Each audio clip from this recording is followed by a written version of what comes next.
Damon Ashford pulled his truck to the shoulder of Route 9 at exactly 4:17 on a Friday afternoon in November. The patrol car ahead sat with hazard lights blinking amber against the gray sky, and his first instinct, honed over 40 years of living black in America, was to keep driving. Pretend he hadn't seen. Let someone else stop. Someone whose skin color wouldn't immediately code him as threat rather than help. But Lyric sat in the back seat with her coloring book, humming something she'd learned in second grade and he'd spent 7.5 years teaching her to be kind. To help people who needed it. To see the world as a place where goodness mattered more than safety, even when that lesson cost him sleep at night. The words slipped out before he could stop them. "Someone's in trouble, baby. Daddy's going to help." Lyric looked up. Crayon paused mid-stroke. "Why are you stopping?" Because a police vehicle on a lonely highway could mean anything from a flat tire to something worse, and walking away from someone in need would make him the kind of man he'd promised himself he'd never become. Because if she saw him drive past, she'd learn that fear was stronger than decency, and that was a lesson he refused to teach. He shifted into park and stepped out slowly, hands deliberately visible at his sides. The afternoon light caught the frost on the grass beside the highway, sharp and white, against the browns of late autumn. Somewhere in the distance, a truck horn echoed across the valley. He kept his movements careful, predictable, the kind of choreography every black man learned without anyone ever having to teach it explicitly. The officer turned around, removing her sunglasses, and the ground shifted beneath Damon's feet in a way that had nothing to do with balance. Reese Hartwell stood beside the disabled cruiser, 12 years older than the last time he'd seen her, wearing a uniform that should have made her a stranger, but somehow made the recognition hit harder. Those eyes hadn't changed, still that particular shade of green that had once made him think of spring leaves back when he'd been young enough to think in poetry. Her hair was shorter now, pulled back in a professional bun, and there were lines at the corners of her mouth that hadn't been there before. She saw him at the exact same moment. Something flickered across her face, recognition certainly, but beneath that a complicated tangle of emotions that played out in the space of a heartbeat before professional neutrality slammed down like a shield. The silence stretched for 3 seconds. 4. Long enough for him to remember the ring he'd never given her, still wrapped in tissue paper in the back of his dresser drawer. Long enough to taste the particular bitterness of seeing someone who'd vanished from your life, without explanation, standing there in a uniform that gave her all the power in this moment. His voice came out steady despite the earthquake happening inside his chest. "Car trouble." Reese's response was equally controlled, equally careful. "Alternator, I think. Just died. Radio's out too." He nodded slowly, aware of every car that passed, every driver who slowed down to crane their neck at the scene. A black man standing beside a police cruiser, a white female officer watching him. He could feel their assumptions pressing against his back like physical weight. The words came out measured, respectful. "Mind if I take a look?" She hesitated just a fraction of a second, but he caught it, then stepped aside. As he leaned over the engine, he became acutely conscious of every movement. Kept his hands where she could see them. Made no sudden gestures. The engine was simple enough, the problem obvious. A loose connection on the alternator easily fixed with the tools in his truck. He walked back to his vehicle, each step deliberate. Lyric had pressed her face against the window, breath fogging the glass. Her voice rang out high and clear. "Daddy, is the police lady okay?" Something in his chest loosened at the innocence in that question. The complete absence of the caution he'd tried so hard to cultivate, without crushing her spirit entirely. His response came gentle. "She's fine, baby, just needs help with her car." He retrieved his toolbox and returned to the cruiser. Reese stood with arms crossed, posture rigid, glancing at passing vehicles. She was worried too, he realized. Not about him perhaps, but about how this looked, about what assumptions someone might make, and how quickly a misunderstanding could spiral into something dangerous for him. The understanding didn't make him feel better. Her voice came quiet, almost lost in the wind. "You don't have to do this." He tightened the connection, checked the wires, kept his eyes on the work. "I know. The engine turned over on the first try. He closed the hood and stepped back, putting distance between them again. The transaction complete. The stranger in uniform and the man who'd stopped to help, nothing more. But Reese's eyes drifted to his truck, to the small face still watching through the back window, and something in her expression cracked just slightly. "Is that your daughter?" The question felt dangerous in ways he couldn't articulate, confirming that he had a child, a vulnerability, something precious that could be threatened.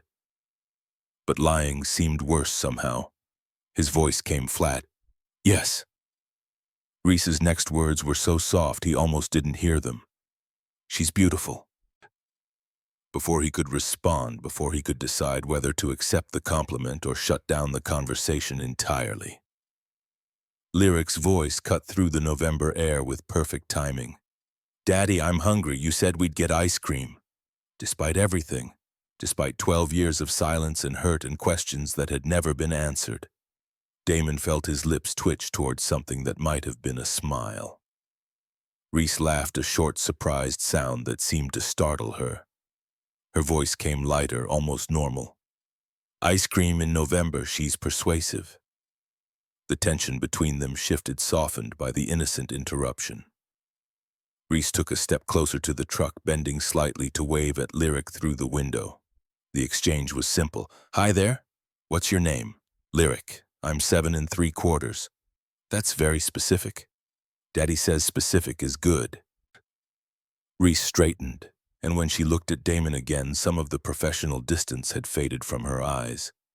What remained was harder to read, memory perhaps, or regret, or something else entirely that he didn't have the energy to decipher. Her voice came formal again. "Thank you for stopping." He could have said "you're welcome," could have said it was nothing. Instead, the truth slipped out. Anyone would have. They both knew that wasn't true.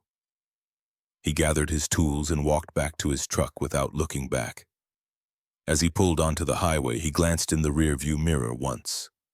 Reese stood beside her cruiser, watching them drive away, her figure growing smaller until a curve in the road took her out of sight entirely.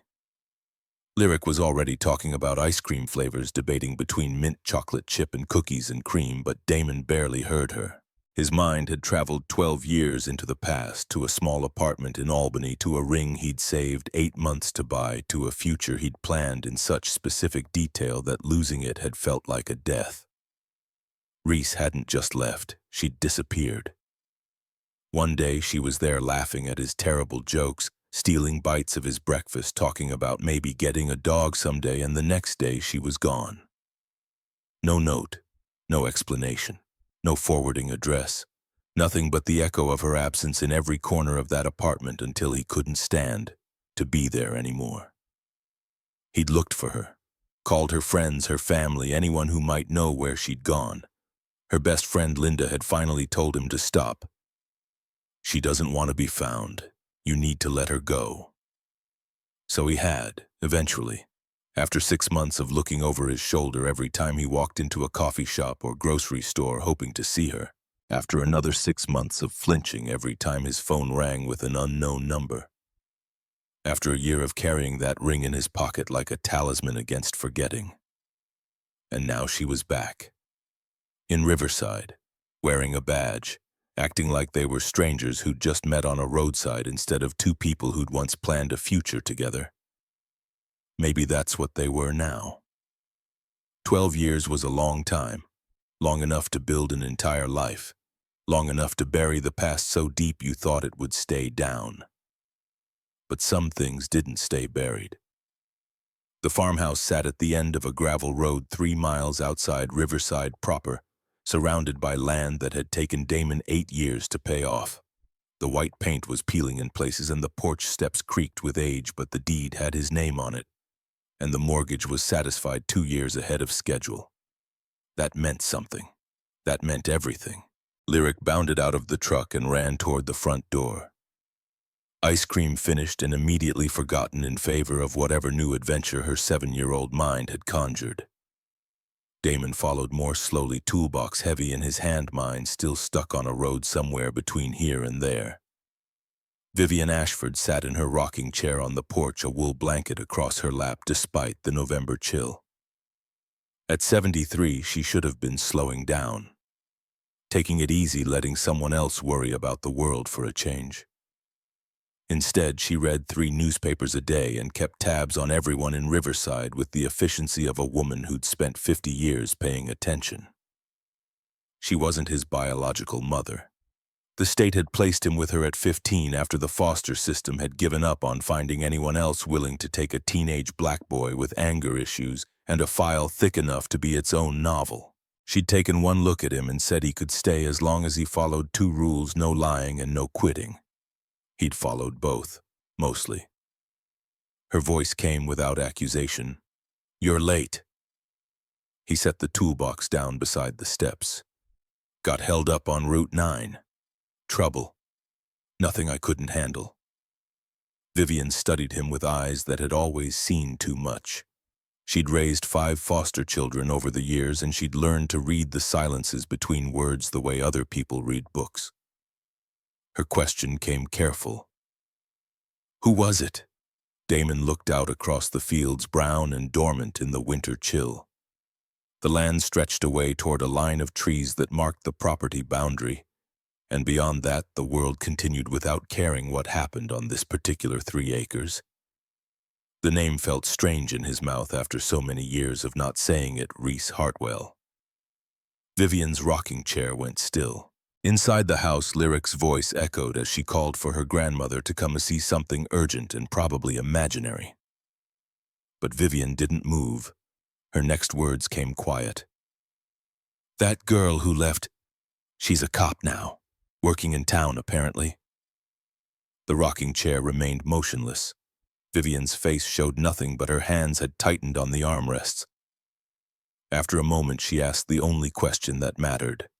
"How do you feel about that?" It was such a simple question, such an impossible one. His shoulders moved in something that might have been a shrug. "I feel like it doesn't matter how I feel. She's here, I'm here. We'll probably run into each other." He paused. "It's a small town." Vivian rose slowly from her chair, the blanket falling to the side. She put a weathered hand on his arm, and the gesture carried more weight than words could have. "You've built something good here, Damon. For yourself. For that child. Don't let old ghosts shake the foundation." She went inside, where Lyric was spreading coloring books across the kitchen table with the focused intensity of someone planning a major artistic undertaking. Damon started dinner on autopilot, chopping vegetables with the methodical rhythm that always calmed his mind when thinking became too complicated. But his thoughts kept circling back to a conversation he would need to have with Lyric someday soon. The talk. Every black parent knew it, prepared for it, dreaded it. The careful instructions about how to behave if stopped by police, hands visible, voice calm, "Yes sir, no sir, don't make sudden movements, don't argue even if you're right, survive first, seek justice later if you're still alive to try." He'd been preparing for it, rehearsing the words in his head, trying to find a way to explain the world to her that wouldn't shatter her innocence completely. She was still young enough to see life in terms of good guys and bad guys. Still innocent enough to believe that helping people was always safe, that kindness was always rewarded. Standing on that roadside today, he'd felt the old familiar tension.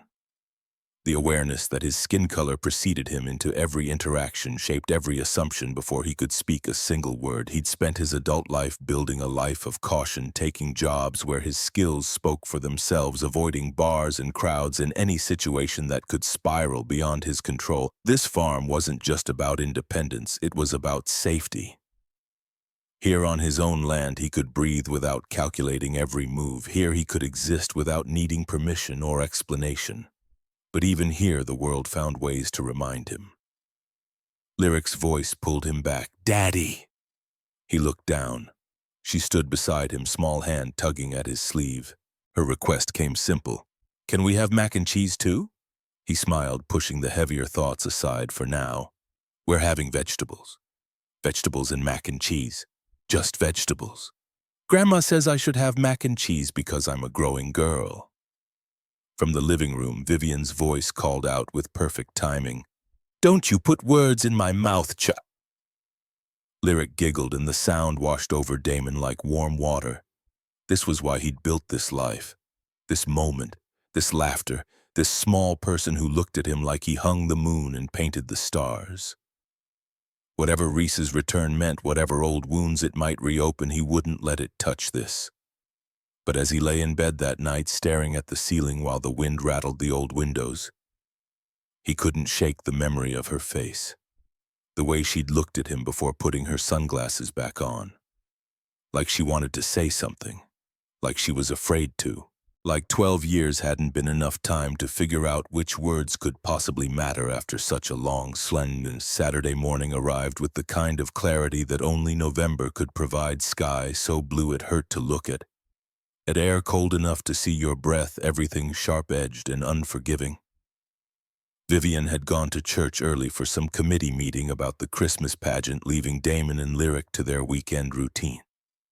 By mid-morning, they were pulling into a parking spot along Main Street for the farmers' market. The weekly gathering had been a Riverside tradition for as long as anyone could remember. Local vendors set up their stalls along 3 blocks, selling everything from winter squash to handmade soap to the kettle corn that Lyric loved enough to budget her allowance around. Damon loved it for different reasons. The normalcy, the simple rhythm of small-town life. The feeling that he belonged here, that this was his community too, even when certain glances suggested otherwise. They were examining a display of winter squash when he saw her. Reese stood 3 stalls down, dressed in civilian clothes, a blue sweater and jeans that made her look softer, somehow more human than the uniform had allowed. Her hair was loose around her shoulders, catching the morning light, and for a moment she was 26 again and laughing at something he'd said, and everything was possible. Then she turned and saw them, and the moment shattered. For a breath, neither moved. Then Lyric spotted her, and the decision was made. The words came out with 7-year-old enthusiasm, "Daddy, it's the police lady."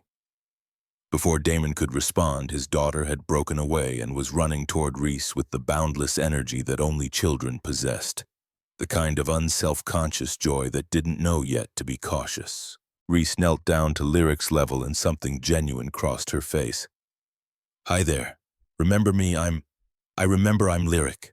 The words tumbled out fast. "We got mint chocolate chip ice cream yesterday. It's the best flavor. What's your favorite?" Reese's response came with a small smile, probably strawberry. Lyric wrinkled her nose in the universal expression of childhood disapproval. "That's a boring choice." Damon had caught up to them by then, and his voice came automatic. "Lyric, that's not polite." But his daughter was undeterred. "It's true, though." Reese laughed, standing up, and for a second the sound was exactly like he remembered. "She's not wrong, it is a boring choice. I've just always liked it." The interaction was drawing attention. Damon felt it before he saw it, the subtle shift in energy. The way conversations nearby got quieter, the weight of observation settling over them like a physical thing. Conrad Baker, who sold honey and beeswax candles from a stall 10 feet away, leaned over his table. The question was directed at Reese, but the implication was directed at Damon. "You two know each other." The words carried undertones. "Explain this. Justify this proximity. Make it make sense in a way that doesn't challenge what I think I know about how the world should work." Reese's response came even professional. "He helped me with car trouble last week. I was stranded on Route 9. Conrad nodded, but his eyes lingered on Damon a moment too long. "Good Samaritan, then, something like that." The conversation should have ended there. Instead, it hung in the air, weighted with everything unspoken. Mrs. Patterson from 3 farms over had paused her inspection of apple cider to watch. Hollis Crane stood near the kettle corn stand, pretending to check his phone but very clearly paying attention. Damon put his hand on Lyric's shoulder. The gesture protective. "We should get going. Still need to pick up eggs." But Lyric was oblivious to the undercurrents. "But Daddy, I want to show her my loose tooth." His voice came firm. "Maybe next time, baby." Reese's smile had faded, replaced by something more complicated. She'd seen the looks, understood the dynamics, knew exactly what was happening, even if she couldn't do anything to stop it. Her words came careful. "It was good to see you, Lyric." Then meeting Damon's eyes, "You too." She said his name like she was testing it, remembering how it felt in her mouth after 12 years of silence. He nodded once and guided his daughter away, conscious of every eye tracking their movement. As they walked toward the egg vendor, Lyric chattered about everything and nothing: the cool weather, the pumpkins still on display, even though Halloween was past, a dog she'd seen tied up outside the coffee shop. Damon listened with half his attention, the other half processing what had just happened. The thought came unbidden: Reese could leave this town whenever she wanted. Could take a promotion transfer to another jurisdiction, start over somewhere else when things got uncomfortable. She had that freedom, that mobility, that option.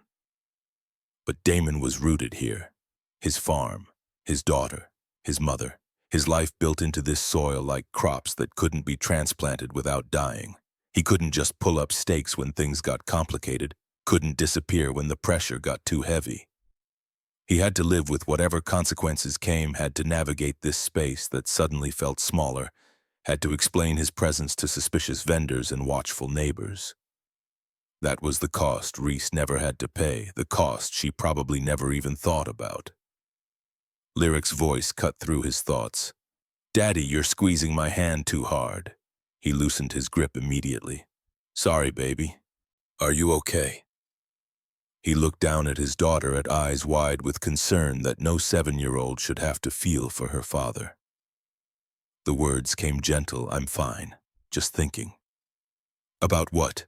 About how to explain a world that doesn't make sense, about how to teach you to navigate spaces that weren't built for us, about how to love you enough to prepare you without scaring you, about how to keep you safe without teaching you to be afraid. Instead, he said, about what kind of eggs we should get, brown or white.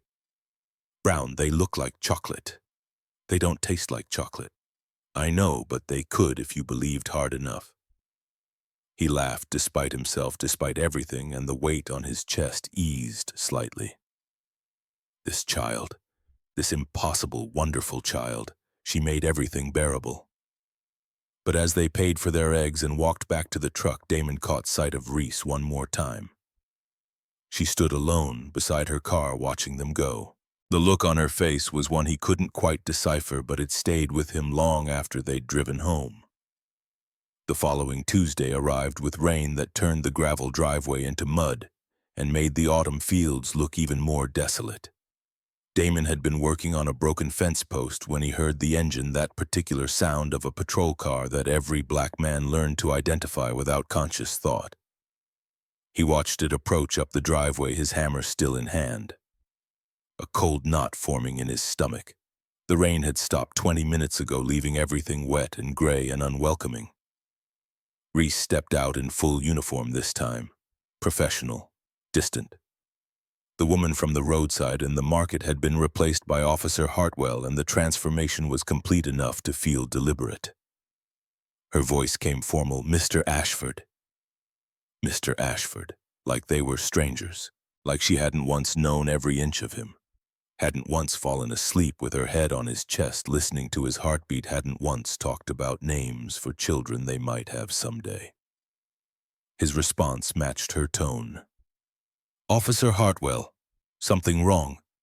Just doing routine checks. There've been some property thefts in the area. We're making rounds to all the farms." He didn't believe her.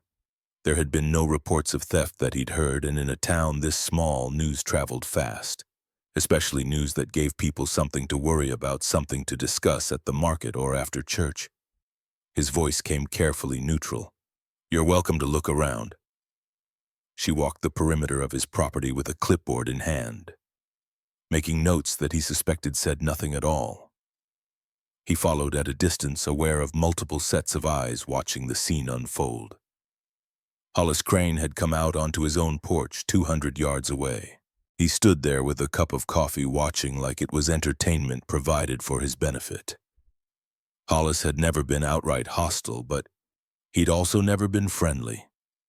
He occupied that uncomfortable middle ground of polite suspicion that Damon had learned to navigate, the kind where every interaction was cordial on the surface, but weighted with unspoken questions underneath. Inside the house, Lyric appeared at the window. her face pressed against the glass, expression confused and slightly worried. Vivian stood behind her, hands on the child's shoulders. Her own face unreadable, but her posture unmistakably protective. Reese completed her circuit and returned to where Damon stood. The clipboard went back under her arm, and for a moment neither of them spoke. Her voice came quieter. "Everything looks secure, no signs of forced entry or suspicious activity." "Glad to hear it." But she didn't leave. She stood there, patrol car idling behind her eyes, searching his face for something he wasn't sure he could give or even name. The question came, unexpected. "Can I ask you something off the record?" He waited, not trusting himself to speak yet. Her next words hit harder than they should have. "Have you ever thought about leaving this place, starting over somewhere else?" The question felt like a betrayal in ways he couldn't fully articulate, as if his presence here was the problem, as if the solution to the tension and the watching and the questions was for him to be the one who left. His voice came steady despite the anger building underneath. "This is my home, my daughter's home, my mother's home. Why would I leave? I don't know. Sometimes people outgrow places, move on to something better." "Better than what? Better than land I own outright, better than a community where I've built a life." He shook his head slowly. "Not everyone has the luxury of just picking up and leaving when things get complicated." The words hung between them, charged with 12 years of silence and hurt, and all the things they'd never said to each other. Reese's jaw tightened, and he watched her struggle with whatever response wanted to surface. "That's not fair." The truth came out before he could stop it. "Neither was waking up to find you gone. No note, no explanation, just gone." He set down his hammer, giving his hands something to do besides clench into fists. "So you'll forgive me if I don't take advice about moving on from someone who made running away look easy." She flinched as if he'd struck her. The clipboard nearly slipped from her hands.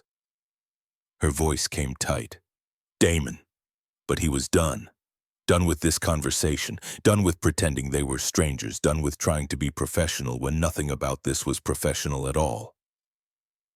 "Thank you for checking on the property, officer. I assume you have other farms to visit." For a long moment she didn't move. Then she nodded once, sharp and professional, and walked back to her car. He watched her drive away, dust rising behind her tires despite the rain-dampened ground. Hollis Crane was still on his porch, still watching.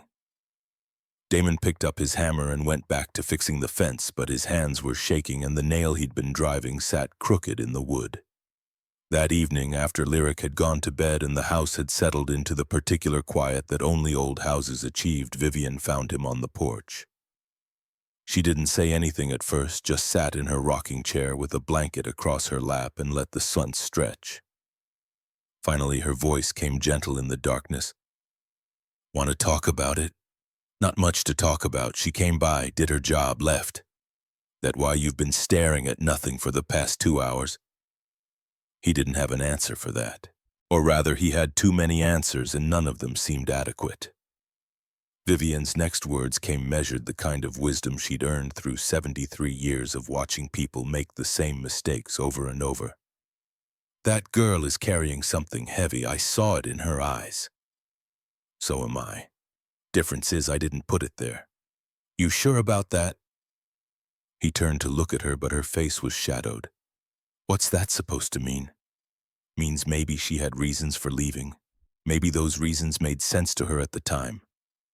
Vivian paused. "Doesn't make them right. But understanding isn't the same as excusing. She could have told me. Could have given me a choice. Could have. Should have. Lots of things we all could have done different." The rocking chair creaked as she leaned back. "But we don't get to go back and do them over. Only get to decide what we do with what we've got now." Inside the house, Lyric called out in her sleep some fragment of a dream that needed addressing. Damon started to get up, but Vivian waved him back down and went, herself moving with the careful slowness of someone whose joints protested every movement.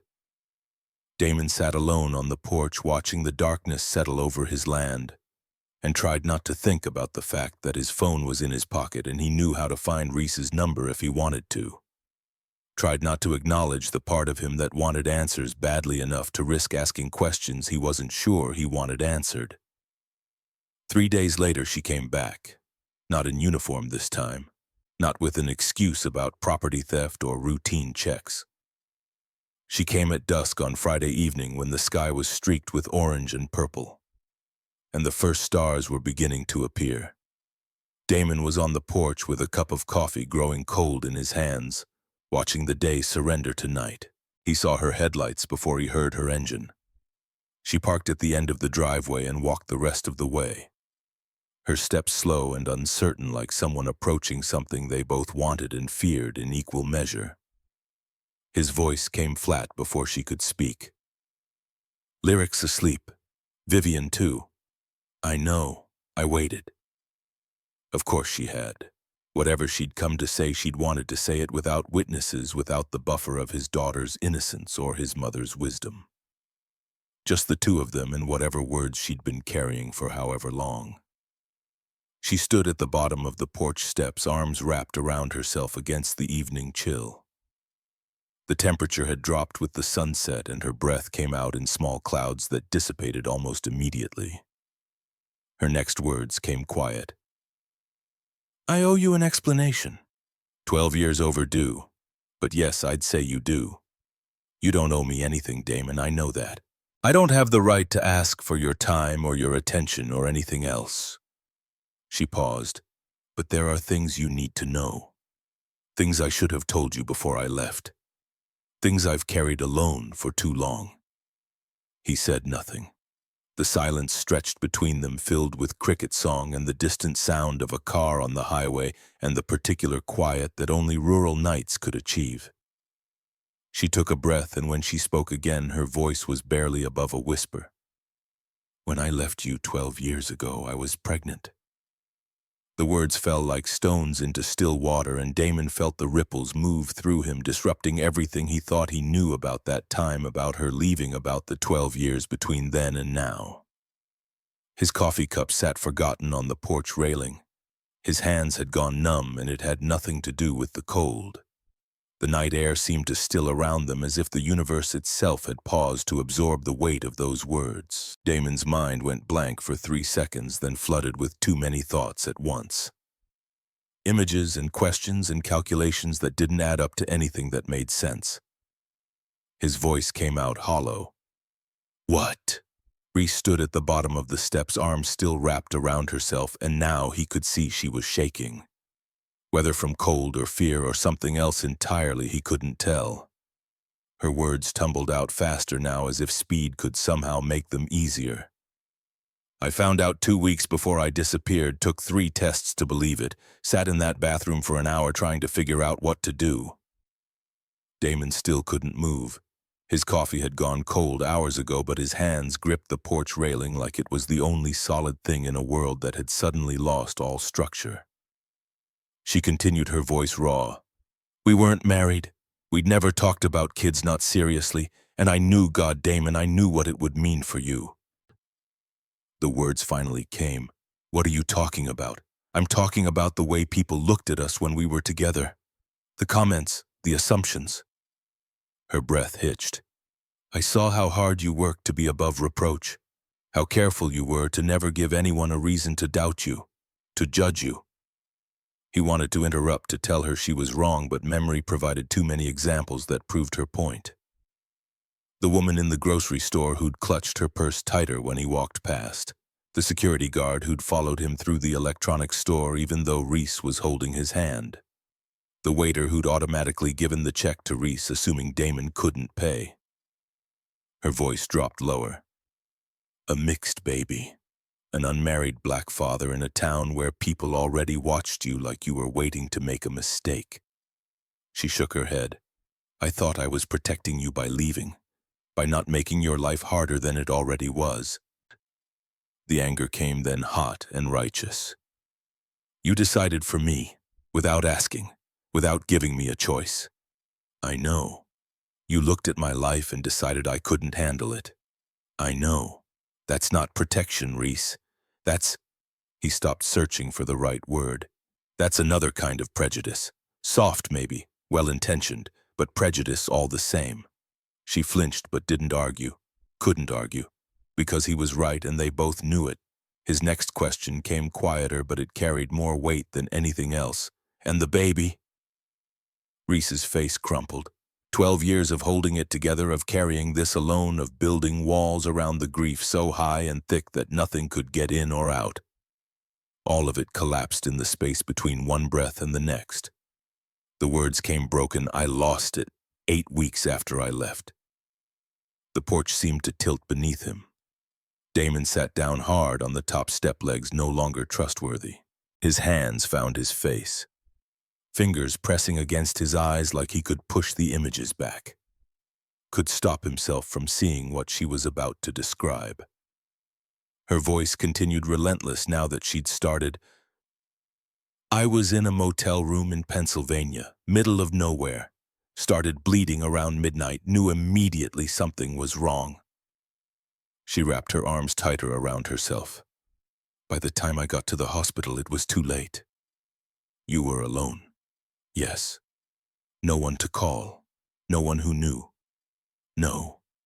The grief hit him then, not for the relationship they'd lost, but for the child he'd never known existed, for the future that had been stolen before he even knew it was possible, for the choice that had been made without his knowledge and the consequence that had been born without his presence.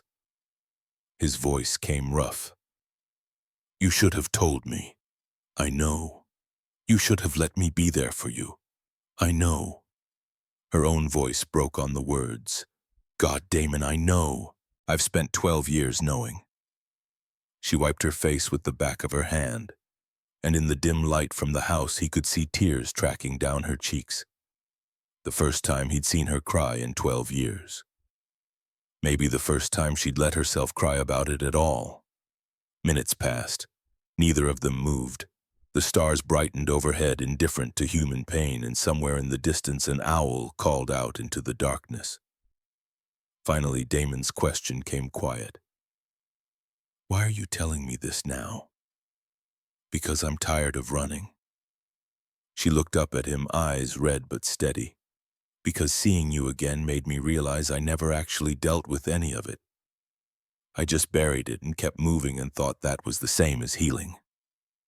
She took a step closer to the porch and he could see her hands trembling. I'm not asking for forgiveness. I'm not asking for anything. I just needed you to know the truth. He nodded slowly, not trusting his voice yet. The knowledge sat heavy in his chest, changing the shape of everything that had come before. Understanding didn't erase the hurt, but it complicated it in ways he hadn't anticipated. The words finally came, okay, I know now. I don't know what to do with it yet, but I know. She seemed to accept that, turned to leave, then stopped. Her voice came soft, almost lost in the night air. For what it's worth, I didn't leave because I didn't love you. I left because I did, and I was afraid of what that love would cost you. That wasn't your fear to carry alone. No, it wasn't. She walked back to her car and Damon watched until the taillights disappeared around the bend.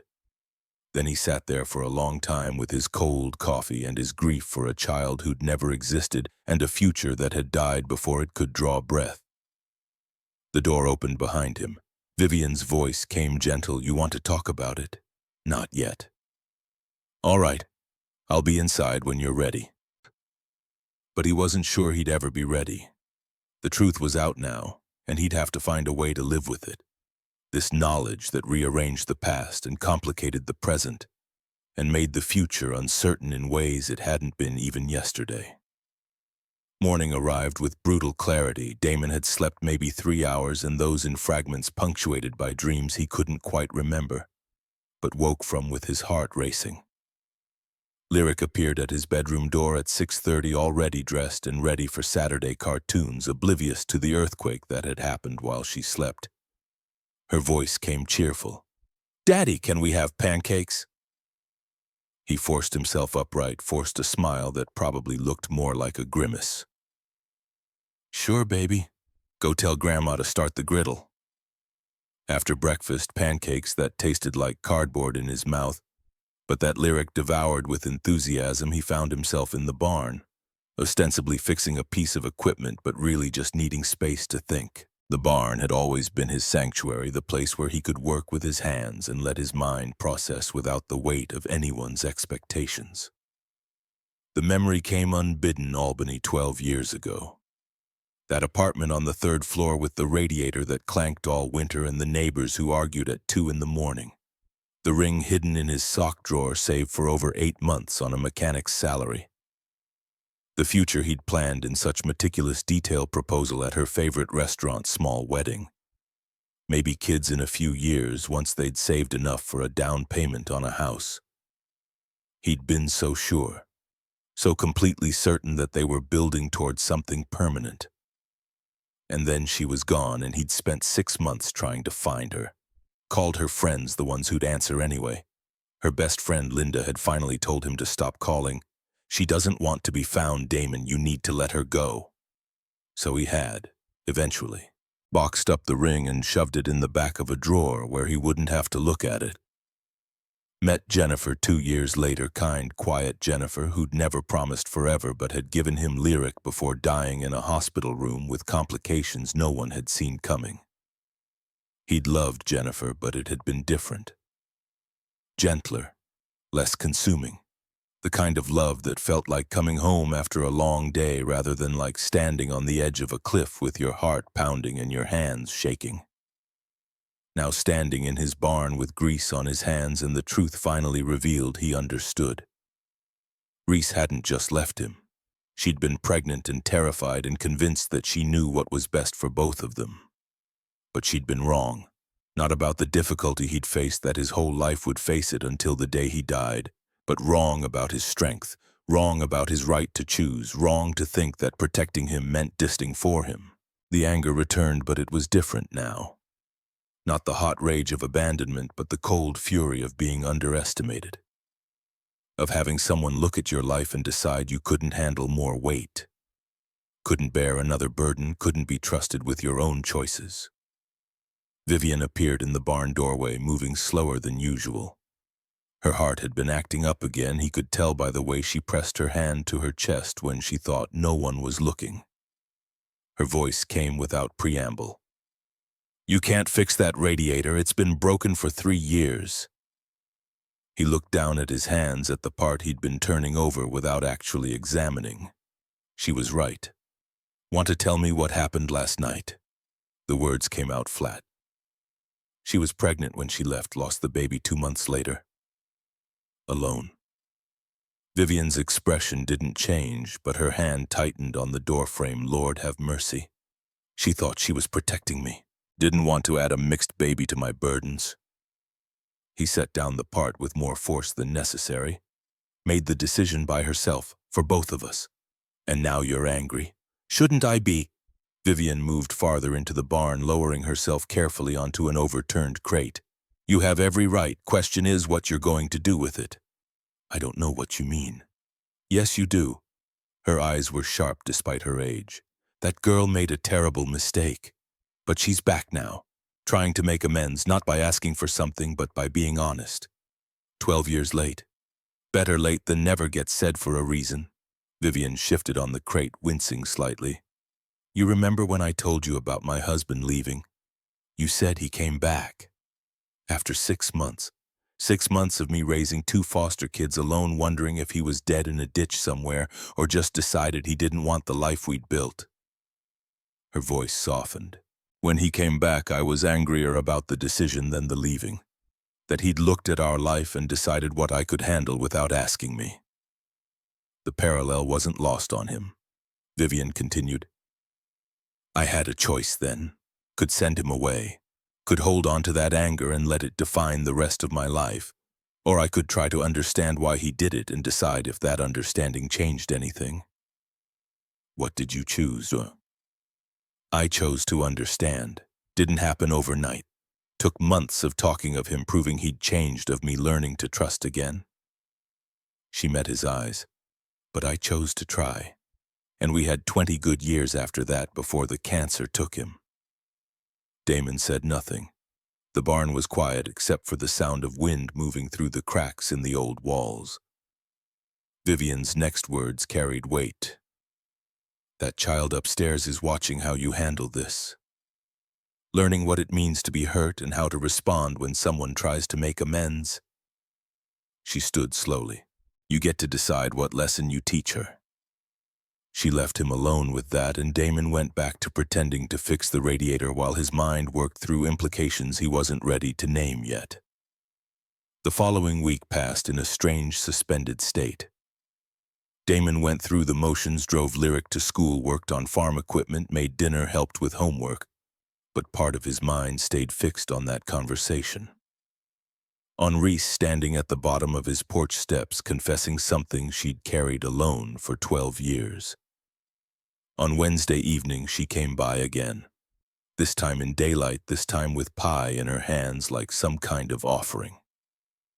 Lyric answered the door before Damon could stir her, and her voice rang out with pure joy. "Miss Reese, did you bring us dessert?" Reese's smile looked uncertain. "Apple pie. I made it this morning. Thought maybe." She saw Damon in the hallway behind Lyric. "If this is a bad time, I can..."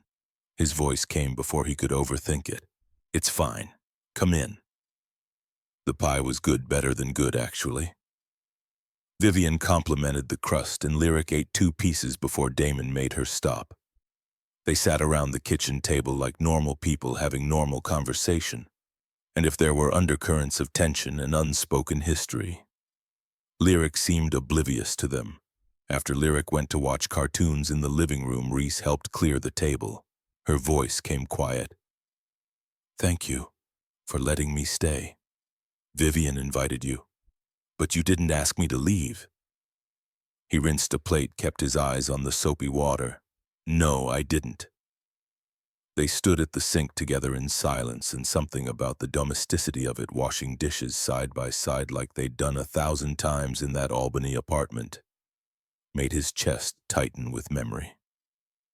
Reese's next words came careful. "I know I don't have the right to ask this, but would it be okay if I came by sometimes, not often? Just sometimes?" Damon dried his hands on a towel, turned to face her. "Why, Gucci?" "Because I'm trying to face what I did instead of running from it. Because I want to show myself that I can stay." She paused. "And because that little girl in there deserves to see that adults can make mistakes and try to do better." It was the right answer, or at least an honest one. He nodded slowly. "Okay, but Reese, if you leave again, if you disappear without explanation, you'll never see me again, I know." That became the pattern over the next few weeks. Reese would stop by once or twice a week, usually in civilian clothes, usually with some excuse, a book she thought Lyric might like, vegetables from someone's garden. She was passing along a question about farm equipment that they both knew she could have Googled. Lyric loved it. Started asking when Miss Reese would visit next. Started drawing pictures to show her, started unconsciously including her in the category of adults who mattered. Damon watched it happen with mixed feelings. Grateful that his daughter was learning about second chances, terrified that Reese would prove his fears right and disappear again, leaving Lyric to learn a different lesson entirely. One Saturday morning in late November, he ran into her at the hardware store, literally turned the corner by the paint supplies and nearly crashed into her. Her arms steadied him automatically. "Sorry, I wasn't Damon." "Reese." They stood too close in the narrow aisle, and for a moment neither moved. Then Lyric's voice cut through the awkwardness. "Daddy, it's Miss Reese. Are you buying paint too?" Reese stepped back, putting proper distance between them. "Just some brushes. What are you painting?" "My room. Daddy said I could pick any color except black." "Except black and that neon green you wanted." Lyric's expression turned pleading. "But Daddy, neon green would be so cool. Neon green would give me a headache." Reese laughed, and the sound was easy, natural. "What about purple? Purple's a good compromise." "See, Daddy, Miss Reese thinks purple is good." He found himself smiling despite everything. "Purple is negotiable. They spent the next 20 minutes looking at paint samples together, and if anyone in the hardware store found it strange, a black man, a white police officer, and a child debating the merits of lavender versus violet, no one said anything. Or at least no one said anything within earshot. Later that week, Damon's truck broke down on Main Street at 4:15 on a Wednesday afternoon. The starter finally gave up after months of threatening to quit, and he was stranded in front of the post office, with Lyric fidgeting in the passenger seat. He'd just called the tow service when a patrol car pulled up beside him. Reese rolled down her window.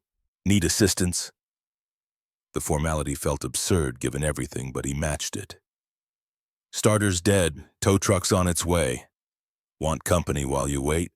Lyric answered before he could. "Yes, it's boring just sitting here." Reese parked and got out, leaning against his truck with her arms crossed. They talked about nothing important: Lyric's upcoming school project on Pilgrims, the weather turning colder, whether the high school football team would make playoffs.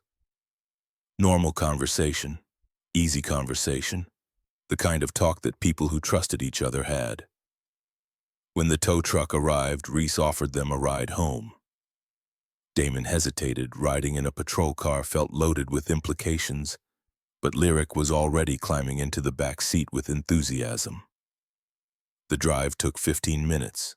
Lyric chattered the entire time about school and friends and the hamster they were getting to adopt in her classroom. Reese listened with apparent genuine interest, asking questions that showed she was actually paying attention. At the farm, Lyric hopped out with a cheerful goodbye. Damon lingered by the passenger door. "Thank you for the ride." "Of course." Something in her expression made him ask, "Reese, why did you come back to Riverside, really?" Her hands tightened on the steering wheel. After a moment, she answered, "I didn't choose it. The department encouraged me to transfer." "From Albany?" "Yes." "Why?" Her voice went flat. "I made a mistake. A bad one." He waited, and after a long silence, she continued. "I was on a traffic stop, my partner and I. Young black man late at night pulled over for a broken taillight." She paused. He reached for his wallet. My partner shouted. I reacted. Damon's stomach turned to ice. "What did you do?" "I fired, twice." Her voice cracked. "It was his phone. He was getting his ID like we'd asked, and I shot him." The world seemed to narrow to just the space inside that patrol car. Damon couldn't breathe, couldn't think past the roaring in his ears. His question came harsh. "Is he alive?" "Yes, but he's paralyzed from the waist down. Marcus Williams, 32 years old, father of 2. Tears streaked down her face now. "I saw his skin before I saw him as a person. Every bit of training, every good intention, none of it mattered. I reacted from fear that had been planted by stereotypes I never challenged." Damon opened the car door, needing distance, needing air. "How do I trust you around my daughter? I don't know if you can, or should." Her voice came raw. "But I'm doing the work. Therapy twice a week, implicit bias training, community programs. I visited Marcus's family to apologize. They wouldn't see me. I don't blame them." He stood outside the car, one hand still on the open door.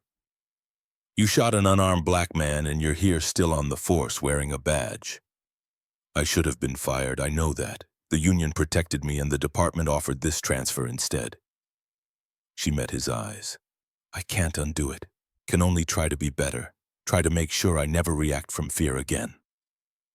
The silence stretched. Lyric called from the porch, asking if he was coming. Vivian stood behind her, watching. Damon's voice came quiet. "I need time to process this." "I understand." He closed the car door and walked toward the house, legs moving on autopilot. Behind him, he heard Reese's car pull away, and he wondered if this was the end, if knowing the full truth meant understanding why they could never move forward. Thanksgiving arrived cold and gray. Vivian had been planning the meal for weeks, and despite everything tradition held, at 2:45, 15 minutes before dinner, there was a knock on the door. Lyric ran to answer it before Damon could intervene, and her squeal of delight told him who'd arrived. "Miss Reese, you came." Damon appeared in the hallway to find Reese standing awkwardly with wine and flowers, dressed in jeans and a sweater that made her look younger somehow, vulnerable. Her eyes found his. "Vivian invited me. I can leave if—" Vivian's voice cut in from the kitchen. "Don't you dare, I set a place for you. Now get in here and help me with these sweet potatoes." Dinner was strange cordial on the surface, waited underneath. They talked about safe topics, Lyric's school play next month, Vivian's church committee, the new grocery store opening in town. Reese helped serve, helped clear, helped wash dishes after. When Lyric finally fell asleep on the couch stuffed with turkey and pie, Damon found himself on the porch with Reese while Vivian tucked the child into bed. His question came without warning. "Tell me about Marcus Williams. All of it." So she did. Every detail of that night, the traffic stop, the nervous movement, the shout from her partner, her own hand reaching for her weapon. The 2 shots fired, the moment of realization when she saw it was a phone. The ambulance, the hospital, the investigation that cleared her of criminal charges but not moral ones.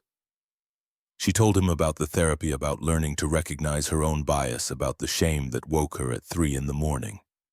About visiting Marcus's family and being turned away, about accepting that some damage couldn't be undone, only acknowledged and learned from. When she finished, Damon sat in silence for a long time. Finally, his voice came measured. "I should tell you to leave, to never come back. I know, but I keep thinking about what Vivian said, about Lyric watching, about what I'm teaching her." He turned to look at Reese. "I don't forgive you, not for leaving, not for what you did in Albany, but I'm willing to let you try to earn it." Relief flooded her face. "Thank you.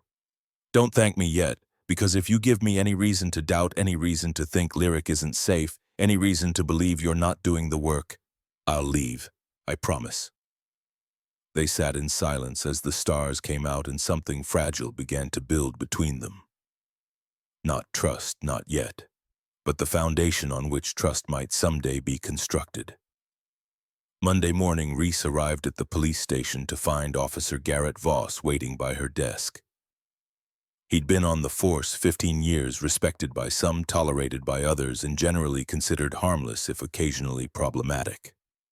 His voice came casual, but his eyes were sharp. "Saw you out at the Ashford place on Thanksgiving, Bennett." "Vivian Ashford invited me to dinner." "That right." He leaned against her desk. "Just want to make sure you're keeping things professional." "My personal life is my business, Voss." Sure. Just saying we need to be careful about optics. Black guy, white female officer, people talk." Reese felt her jaw tighten. "Are you suggesting there's something inappropriate?"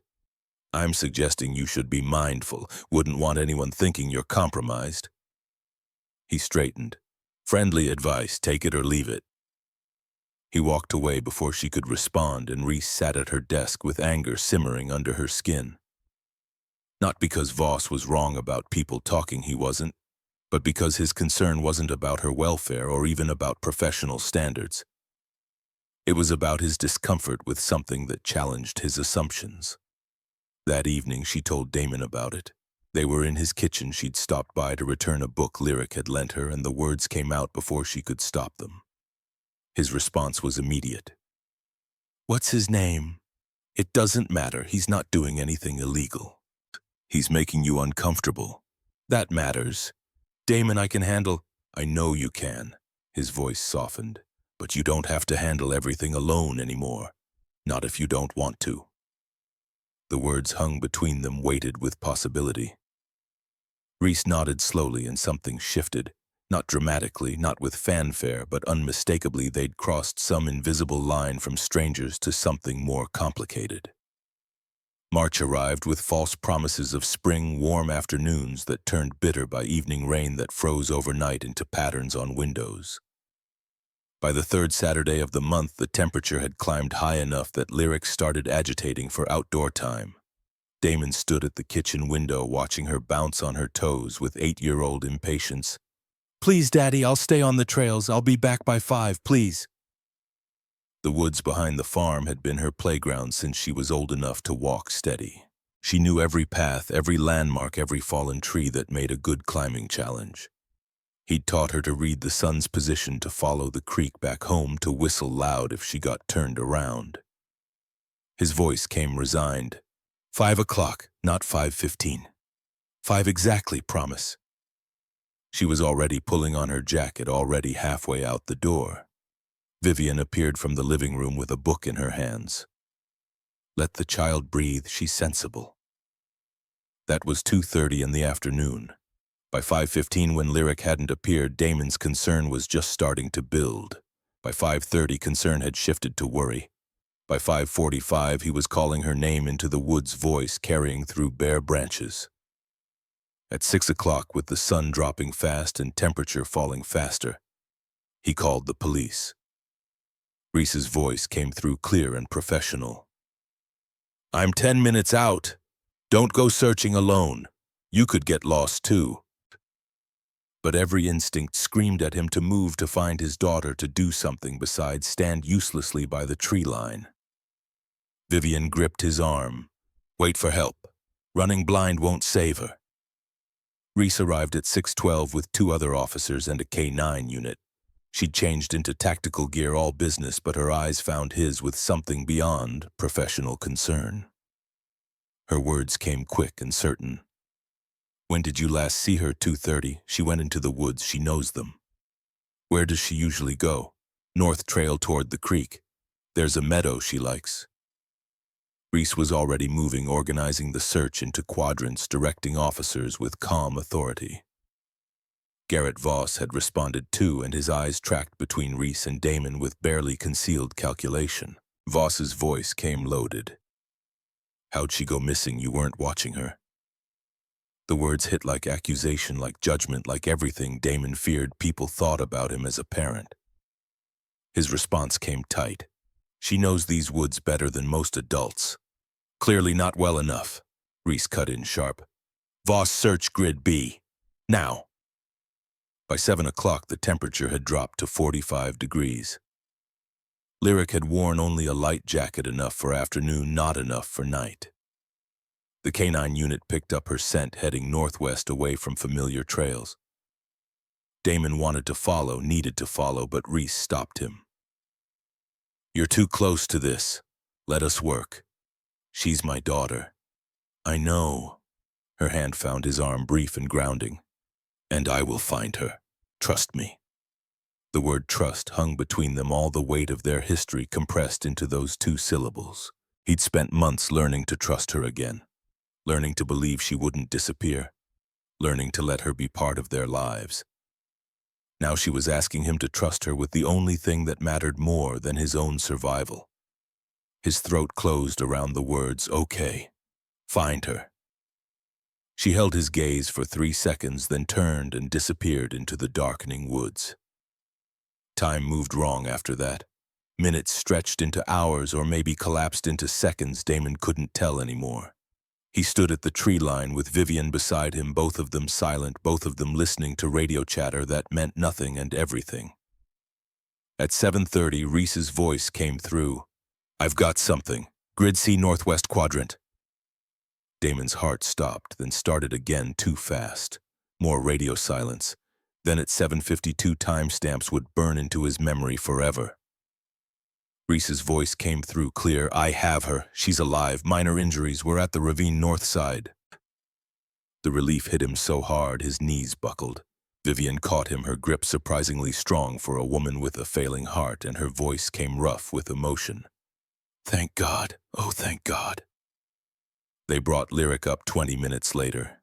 Paramedics swarmed immediately, checking vitals, examining the ankle she'd twisted in the fall. She was wrapped in a thermal blanket, shaking from cold but alert. And when she saw Damon, her face crumpled. Her voice came small. Daddy, I'm sorry, I went too far. He crossed the distance in 3 strides, pulled her against his chest. You're okay. That's all that matters. You're okay. Over Lyric's head, his eyes found Reese. She stood apart from the group, still in tactical gear, hair loose from its bun. Face streaked with dirt. She looked exhausted. She looked like someone who'd just climbed down a ravine and back up with a child strapped to her. Their eyes met and he mouthed 2 words, "Thank you." Her expression shifted, something raw and vulnerable that she quickly masked as other officers congratulated her on the find. The hospital kept Lyric overnight for observation. Mild hypothermia, sprained ankle, nothing that wouldn't heal. But they wanted to monitor her, make sure nothing developed, and Damon wasn't about to argue. Vivian stayed with Lyric while she slept, leaving Damon and Reese alone in the hallway at 11 p.m. The fluorescent lights buzzed overhead, harsh and unforgiving, and somewhere down the corridor a machine beeped, rhythmic and constant. Reese's voice came quiet. "She's going to be fine. Because of you. I was just doing my job." "No." He turned to face her fully. "You went down that ravine. Voss told me how steep it was. You could have waited for specialized equipment, but you didn't." Her hands twisted together. "I couldn't wait. She was cold and scared, and I had to get to her. You risked yourself for my daughter." "Of course I did." Her voice cracked slightly. "Damon, I would do anything for that child, for both of you." The words settled between them, honest and undefended. After a moment, she continued, "When I was searching for her, all I could think was, what if I can't find her? What if I fail you again?" "You didn't fail. I prayed. First time in years." She looked up at him. "Please let me find his daughter. Let me do something right for once." He reached out, hesitated, then took her hand. Her fingers were still cold from the search, and she gripped his like she was afraid he'd pull away. His voice came rough. "I realized something tonight. When you told me to trust you, when you went into those woods, I already did. Somewhere between Thanksgiving and today, I started trusting you completely. I won't let you down. I know." And he did know, bone deep, in a way that had nothing to do with logic. They stood in the hospital hallway holding hands. And for the first time since she'd reappeared in his life, Damon felt something other than grief or anger or confusion. He felt hope. Over the next weeks, something shifted in Riverside. News of the rescue spread with the speed that only small towns achieved, and the narrative. Officer Hartwell rappelling down a ravine in near darkness to save a child became part of local legend. Hollis Crane stopped by the farm with a casserole. "Heard about Lyric. Glad she's okay. That officer showed real character."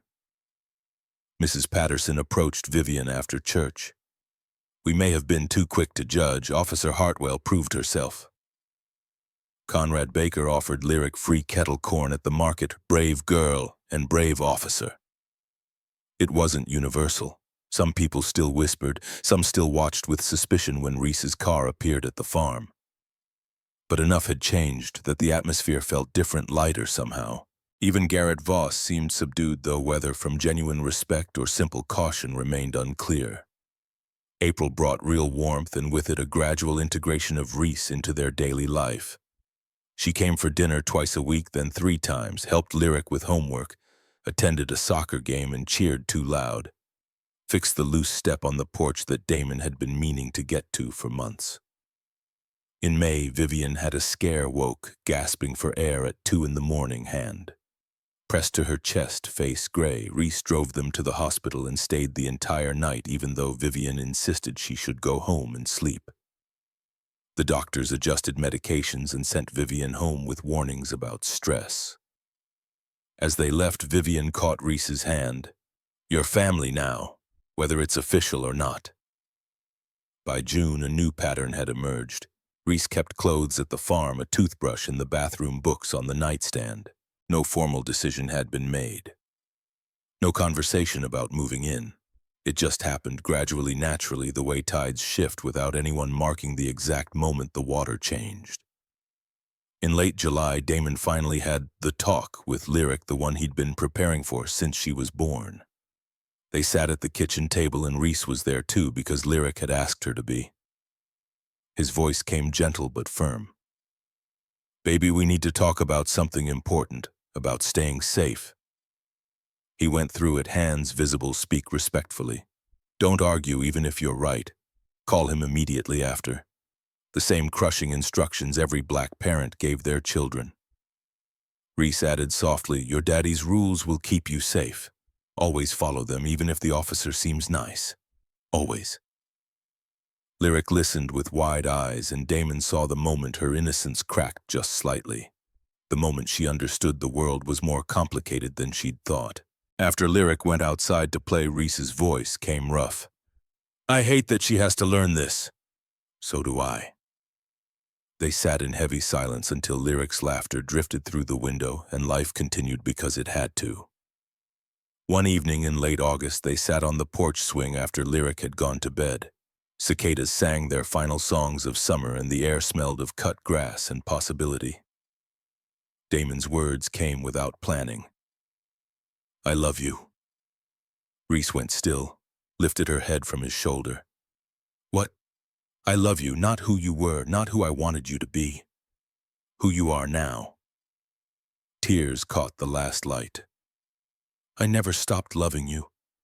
Even when I left, even when I was alone and terrified, I loved you." "I know."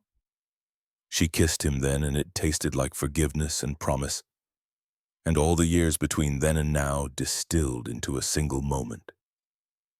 October arrived 14 months later, painting the farm in shades of amber and rust. Reese had been living there officially for 6 months now, sharing Damon's room, sharing his life, weaving herself into the fabric of their family. Saturday morning came bright and cold.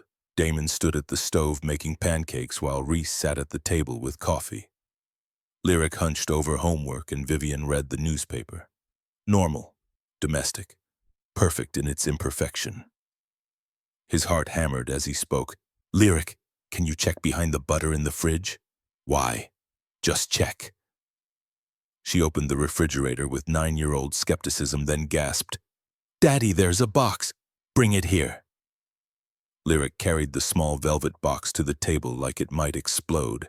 Reese's coffee cup froze halfway to her lips. Damon knelt beside Reese's chair and opened the box. The ring inside was the same one from 12 years ago. Simple gold band, modest diamond saved for over 8 months on a mechanic's salary. His voice came steady. "Reese Hartwell, 12 years ago I had this ring ready but never got to ask. Then you left and we both broke in different ways. But you came back. And more than that, you stayed. You stayed when it was hard, when people judged. You saved our daughter. You became part of our family." He paused. "Will you marry me?" Reese's hand covered her mouth. "That's the same ring. Never could sell it. Will you?" "Yes, yes, absolutely yes." Lyric squealed and threw her arms around both of them. Vivian rose from her chair. "About time, boy." Everyone laughed, and the kitchen filled with a happiness that felt earned rather than given. 6 months later, April returned with flowers and the kind of light that made everything look new. The wedding was small, 40 guests on the farm property. White chairs set up near the tree line, everything simple and honest. Vivian officiated, standing before them in her best dress. These two found each other twice. First time, the world wasn't ready. Second time, they were. Damon's vows came from somewhere deep. "You left me broken. You came back and showed me that broken things can heal if you're willing to do the work. I promise I'll stay even when it's hard." Reese's voice shook. "I ran from fear. You taught me that staying requires more courage. I promise no more running. This is home."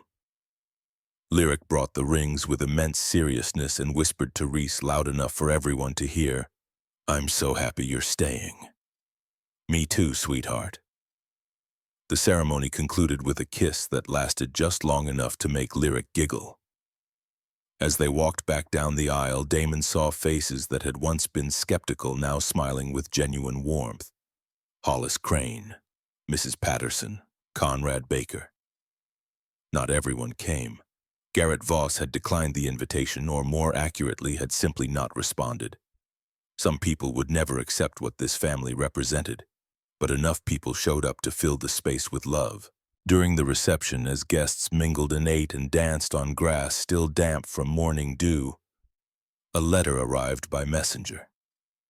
Reese opened it away from the crowd, and Damon watched her face transform as she read. When she returned, she handed him the single page without speaking. The handwriting was unfamiliar, but the signature at the bottom read Marcus Williams. The letter was brief, Officer Hartwell. I received your invitation. I won't be attending, and I want to be clear that I have not forgiven you for what you did to me. What you took from me can never be returned, but I've watched your efforts over these past 2 years. The therapy, the training, the community work. I've heard about the child you saved and the family you've built. I can't forgive. Maybe I never will. But I can see you're trying to be better than you were. That means something. I hope you find the happiness I lost, Marcus Williams. Reese's hands shook as Damon finished reading. He folded the letter carefully and pulled her close. It's not forgiveness, but it's something. It's more than I deserve. Maybe, but you'll keep earning it, one day at a time. She nodded against his chest, and they stood like that for a long moment before rejoining the celebration. As evening arrived and the sun painted the sky in shades of pink and gold, Damon found himself on the porch with his family.